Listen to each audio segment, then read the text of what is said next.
ಎರಡು ಪಕ್ಷಗಳು ಯುನೈಟ್ ಆಗೋದು ಹೆಚ್ಚು ಯೋಗ್ಯ ಅನಿಸಿದ್ರು ಎಷ್ಟು ಮಟ್ಟಿಗೆ ನಾವು ಗೆಲ್ಲಬಹುದು ಅನ್ನುವಂಥ ಆತಂಕ ಮಾತ್ರ ಎರಡು ಪಕ್ಷಗಳು ಮೂಡಲಿಕ್ಕೆ ಸುಳ್ಳಲ್ಲ.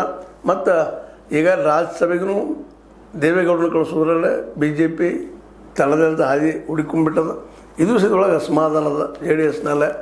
ಮತ್ತು ಈಗಂತೂ ಒಬ್ರು ಗೆಲ್ಲಿಸ್ಕೋಬೇಕಂತ ಮಾಡಿದ್ರು, ಜೊತೆಗೆ 4 ಮತಗಳು ಹೋದು ಗೆಲ್ಲುವ ದೂರದ ಮಾತುಗಳಿತ್ತು. ಗೋವಿಂದರಾಜು ಅವರು ಗೆಲ್ಲಲಿಕ್ಕಾಗಲಿಲ್ಲ, ನಮ್ಮ ಕುಮಾರಸ್ವಾಮಿ ನಿಲ್ಲಿಸಿದಂಥ ವ್ಯಕ್ತಿ. ಹೀಗಾಗಿ ಇವತ್ತು DKC hero of the Karnataka.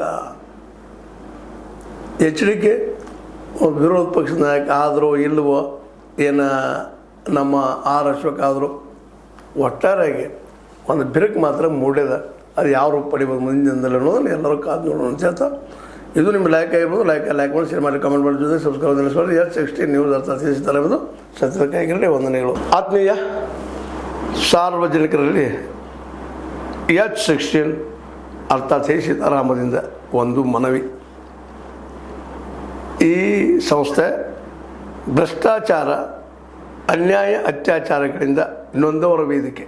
ಅನ್ಯಾಯಕೋರರ, ಭೂಗಳ್ಳರ, Nasha ಸಾರಾಯಿ ಮಾಫಿಯಾಗಳ ವಿರುದ್ಧದ ಧ್ವನಿ.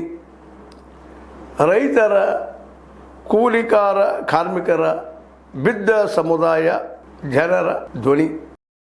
ಬೆಂಬಲವಾಗಿ ನಿಂತು ತನುಮನ ಧನದ ಸಹಾಯಕ್ಕೆ ಸಾರ್ವಜನಿಕರಲ್ಲಿ ಕೋರಿಕೆ.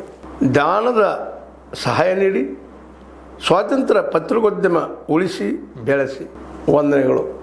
ತಮ್ಮನ್ನೇ ನಂಬಿರುವ ಮಲ್ಲಪ್ಪ ಇ ಜೋತಾವರ್.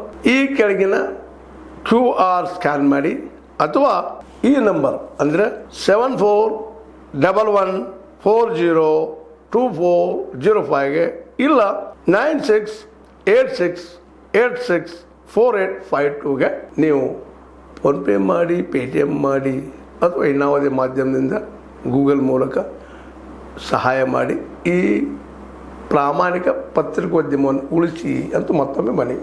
ವಂದನೆಗಳು.